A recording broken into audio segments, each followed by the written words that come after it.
दरम्यान डॉक्टर गौरी गर्जे दुपारी 1 वाजता रुग्णालयातून घरी गेल्या आणि संध्याकाळी 6:30 वाजताच्या सुमारास त्यांचा मृत्यू झाल्याचं कळलं। पण या 5 तासात नेमकं काय घडलं यातूनच गौरी यांच्या मृत्यूचं कोडं उलगडणार आहे। तत्पूर्वी गौरीच्या वडिलांनी दाखल केलेल्या FIR मध्ये नेमकं काय आहे पाहूया एक रिपोर्ट।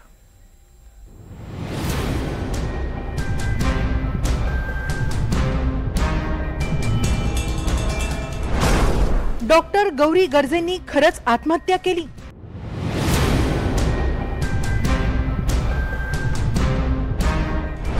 पती अनंत गर्जे 24 तासांपासून फरार का?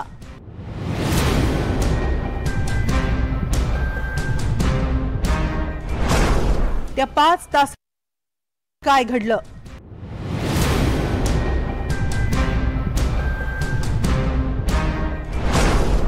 गौरीच्या वडिलांनी दाखल केलेला FIR मृत्यूचं कोडं उलगडणार?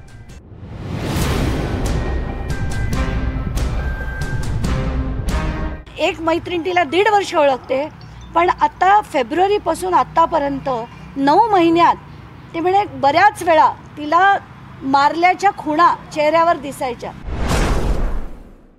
1 वाजेपर्यंत ती ड्युटीवर होती, त्यानंतर ती घरी गेली आणि संध्याकाळी 6:30 ला जर हे कळलं असेल तर त्या 5 तासात काय झालं? दुपारी 1 ते संध्याकाळी 7। दुपारी 1 वाजता गौरी रुग्णालयातून घरी निघाली आणि संध्याकाळी 6:45 वाजता अनंतने गौरीनं आत्महत्या केल्याचा कॉल तिच्या आई वडिलांना केला। म्हणजे त्या 5 तासांत नेमकं काय घडलं होतं यातूनच डॉक्टर गौरी गर्जे यांच्या हत्येचं सत्य उलगडणार आहे। अनंतच्या विवाहबाह्य प्रेमसंबंधांमुळे गौरी अनंत यांच्यात नेहमीच वाद होते। अनंत गौरीला मारहाणही करायचा आणि याबाबतची माहिती गौरी सोबत काम करणाऱ्या जवळच्या मैत्रिणीकडून समोर आली आहे। डॉक्टर गौरी गेल्या 1.5 वर्षांपासून KEM रुग्णालयात काम करत होत्या। एक मैत्रीण त्यांना गेल्या 1.5 वर्षांपासून ओळखते, पण फेब्रुवारीपासून म्हणजेच अनंत आणि गौरी यांचं लग्न झाल्यापासून आतापर्यंत अनेकदा गौरीच्या शरीरावर मारहाणीच्या खुणा दिसल्या। एक मैत्रीण तिला 1.5 वर्ष ओळखते, पण आता फेब्रुवारी पासून आतापर्यंत 9 महिन्यात ते म्हणे बऱ्याच वेळा तिला मारल्याच्या खुणा चेहऱ्यावर दिसायच्या। म्हणजे तिला मारहाणी नेहमी होत होती। हे जेव्हा कळतं तेव्हा दुःख होतं मला की काय बोलावं। आणि काल ती ड्युटीवर होती, 1 वाजेपर्यंत ती ड्युटीवर होती, त्यानंतर ती घरी गेली आणि संध्याकाळी 6:30 ला जर हे कळलं असेल तर त्या 5 तासात काय झालं?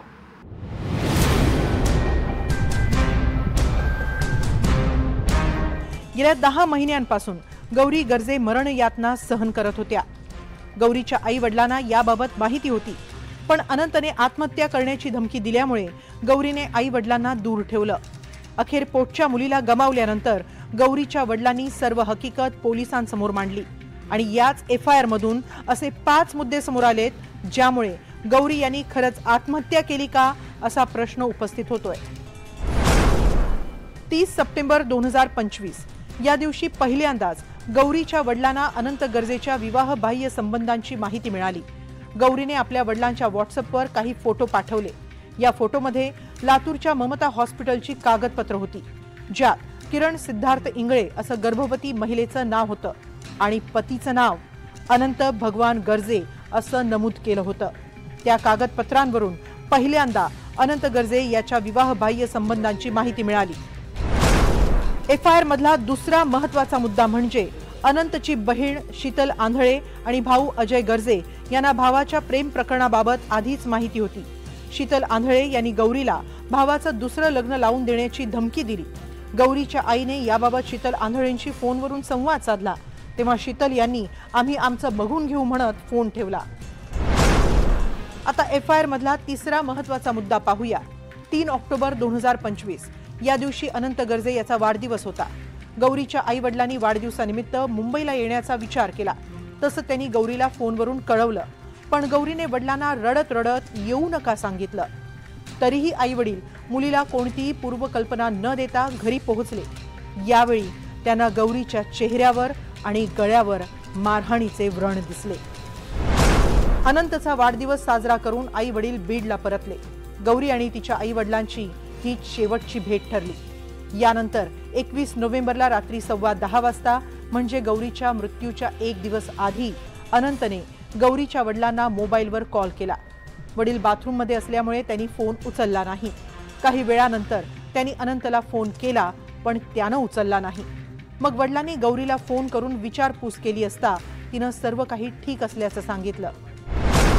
दुसऱ्या दिवशी म्हणजेच 22 नोव्हेंबरला संध्याकाळी 6:45च्या सुमारास अनंतचा फोन आला.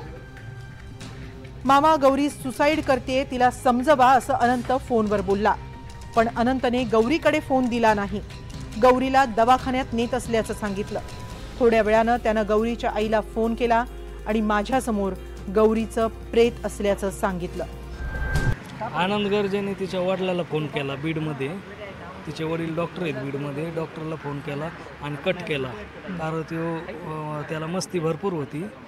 त्यांनी नंतर तिच्या मम्मीला डायरेक्ट फोन केला. मम्मीला फोन केला तर मम्मीला डायरेक्ट काय म्हणला, तुमच्या मुलीने फाशी घेतली आणि तुम्ही या. कारण की त्यांनी जर कृत्य केलं नसतं तर तो काय बोलला असता, आमचे भांडणं टोकाला जाणार आहेत, तुम्ही बीडहून या. त्याने डायरेक्ट सांगितलं आणि ती बिचारी रडत तिथून इथपर्यंत गाडी करून 2 वाजता आली.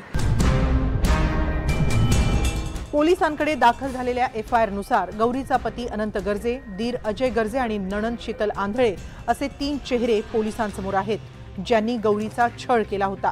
त्यामुळे गौरीनं खरंच आत्महत्या केली की हा घातपात होता, याचा छडा लावण्यात पोलिसांना यश मिळणार का, हे पाहणं आता महत्त्वाचं ठरेल.